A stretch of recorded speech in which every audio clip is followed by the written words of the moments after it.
Hello guys, welcome back to my channel. My name is Shivani Sharma. Now today I am going to share the topic that is from the mechanics. हमारी mechanics के two parts होते हैं. First is statics and second is dynamics.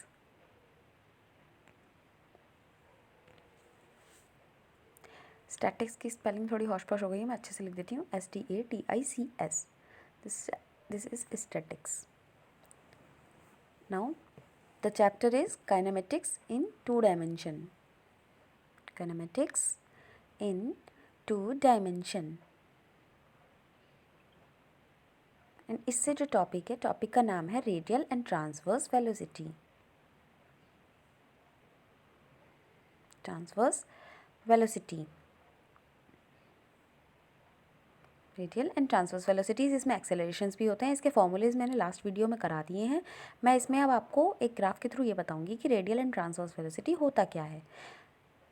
तो इसमें radial velocity होता है जैसे यहाँ से ये हमारी कोई सपोज़ कीजिए ट्यूब पड़ी है और वो रिवॉल्व कर रही है या रिवॉल्व कर रही है अपनी जगह से, तो एक कर्व बनाएगी चलते समय. तो और इस इंटरसेक्शन पॉइंट के जो अलोंग होती है वो होती है हमारी रेडियल वेलोसिटी या फिर एक्सेलरेशन.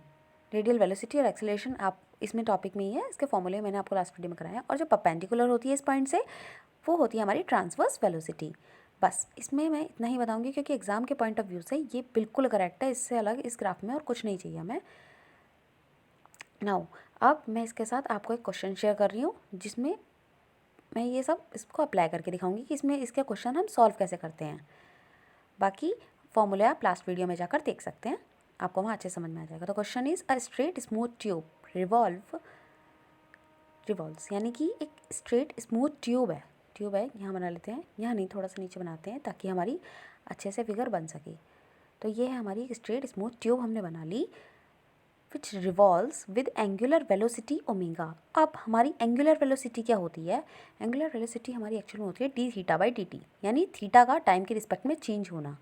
यानी जैसे कोई हमारी बॉडी किसी एक पॉइंट के फिक्स्ड होने के बाद मूव करती है, यानी टाइम के रिस्पेक्ट में वो एंगल चेंज करती है, थीटा चेंज होता है, थीटा की वैल्यू होती है, तो वही हमारी एंगुलर वेलोसिटी होती है. अब ये ट्यूब यहाँ पर एंगल बनाएगी तो वो angular velocity in a horizontal plane about one extremity which is fixed.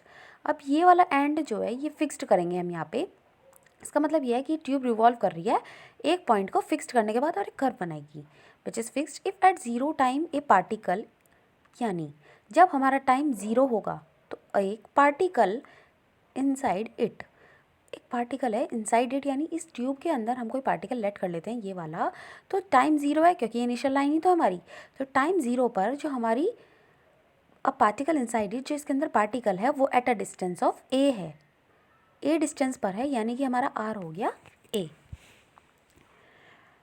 Inside it a fixed point fixed end से, यानी जो हमारा फिक्स्ड एंड हमने माना था, जो हमें फिक्स्ड दिया गया था ओ जिसे हम बोल रहे हैं, यहाँ से इसकी डिस्टेंस है ए.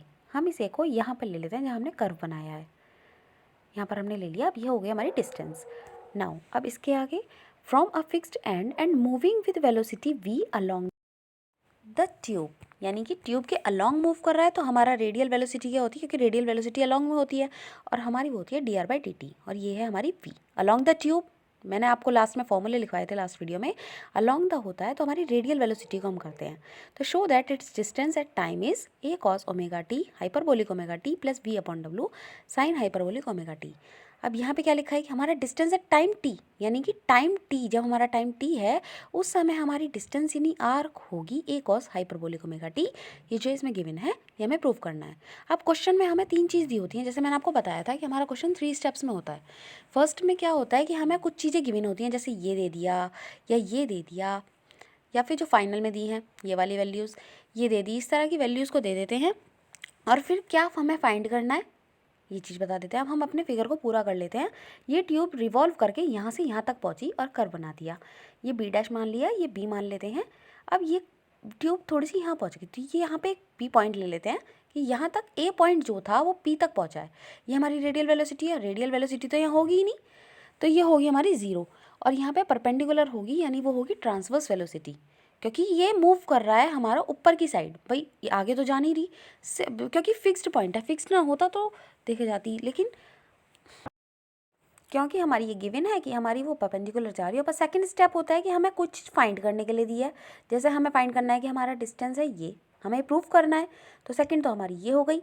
अब थर्ड स्टेप हमारा होता है कि हमें जो जो चीज़ दी हैं बस इन्हीं चीज़ों को हमारे फॉर्मूले अप्लाई करके और उनमें पुट कर दी जाती हैं। देखिए मैं आपको करके दिखा देती हूँ।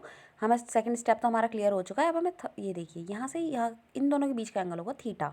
अब हमें थर्ड स्टेप करना है। थर्ड स्टेप में मैं फॉर्मूला बताऊंगी और फिर उसमें वैल्यू पुट करूंगी। तो now angle b dash o b हमारा थीटा हो जाएगा और यहाँ से यहाँ तक का डिस्टेंस हमारा होगा आर, क्योंकि यही था यहाँ से लेके हमारा ये भी तो आर ही था। ये ए है और ए पॉइंट ही यहाँ पर है। तो अब o p is equals to r. अब हम यहाँ पर अपना फॉर्मूला रखेंगे फिगर को देखकर कुछ कि हमें कौन सा फॉर्मूला अप्लाई करना है। तो रेडियस, मैं आपको एक चीज़ दिखा देती हूँ कि यहाँ पे हमारे पास रेडियल एक्सेलरेशन तो है ही नहीं, तो हम ट्रांसफर से खाली तो हम यहाँ पे लिखेंगे कि radial acceleration is equals to 0, क्योंकि ये तो हमारे पास है ही नहीं। अब रेडियल एक्सेलरेशन का हमारा फॉर्मूला क्या होता है, वही पुट कर देंगे, D square R over D T square minus R D theta over D T का whole square is equals to 0। ये हो गया हमारा रेडियल एक्सेलरेशन का फॉर्मूला। अब यहाँ पे D theta over D T की वैल्यू हमें जो गिवन है वो हम पुट कर देंगे, वो होगी D theta over D T is equals to omega और D T square minus R omega square is equals to 0। अब यहाँ पे हम आर कॉमन ले लेंगे, इसे हम इक्वेशन नंबर 1 लेट कर लेते हैं और यहाँ से हम आर कॉमन ले लेंगे। तो यहाँ से अगर हम आर कॉमन लेंगे तो हमारा बचेगा d square over D T का होल स्क्वायर, इस पूरे को हमने होल स्क्वायर ले लिया, minus omega square is equals to 0। अब हमारी इसकी जनरल सॉल्यूशन क्या होता है, इसका हमारा जनरल सॉल्यूशन होता है,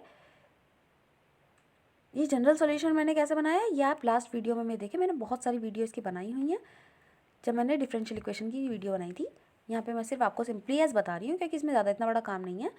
तो यहाँ पे जनरल सॉल्यूशन हमारा होता है A is equals to A cos hyperbolic omega T plus B sine hyperbolic omega t.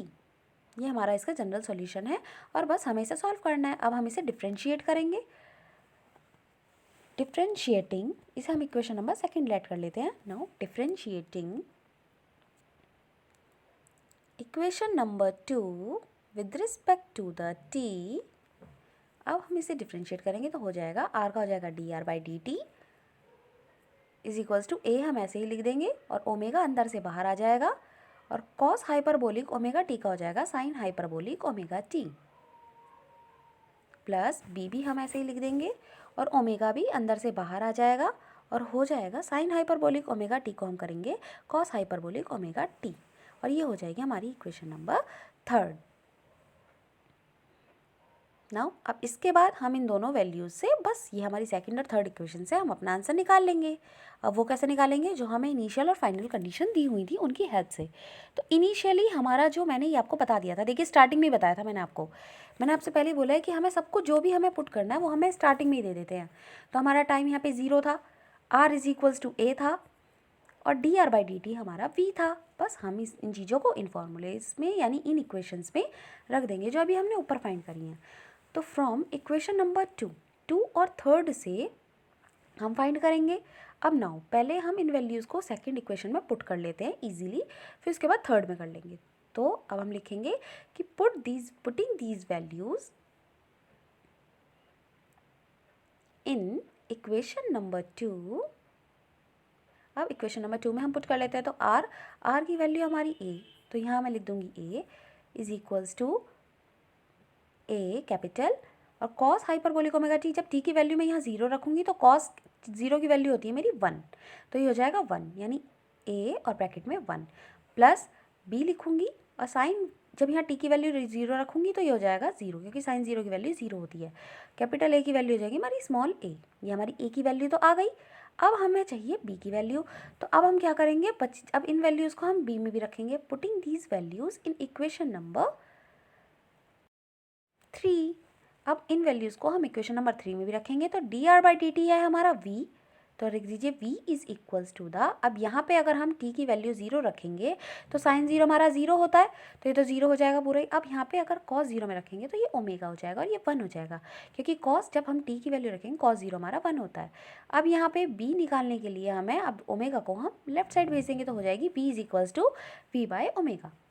अब a और b की जो वैल्यू हमारी आई है, अब हम इसे इक्वेशन नंबर 2 में पुट कर देंगे और हमें मिल जाएगा हमारा डिस्टेंस, यानी हमारा आंसर जो हमें चाहिए था। तो put values of a and b in equation number 2 में रखेंगे तो आएगा r is equals to a की जगह हमारा आया था small a cos hyperbolic omega t plus b की वैल्यू थी v by omega sine hyperbolic omega t। तो this is our answer guys which we have to prove. Thank you so much guys. Hence proved. अब now देखिए जो हमें लाना था answer यही वाला, यानी कि ये वैल्यू लानी थी हमें डिस्टेंस में और हमारा डिस्टेंस आ चुका है। अब देखिए जैसा मैंने आपको बताया था हमारे हर क्वेश्चन में हमें 3 स्टेप्स होते हैं, यानी इस क्वेश्चन में क्या होता है हमें कुछ चीज़ें गिवन होती हैं, फिगर गिवन हो गया और इनिशियल फाइनल कंडीशन गिवन हो गई, ओमेगा की वैल्यू गिवन थी, बस ये वैल्यूज़ देगा और क्या फाइंड करना है, हमें डिस्टेंस फाइंड करना था, ये दे दिया, बस फॉर्मूला पुट आंसर निकल जाएगा। Bye bye.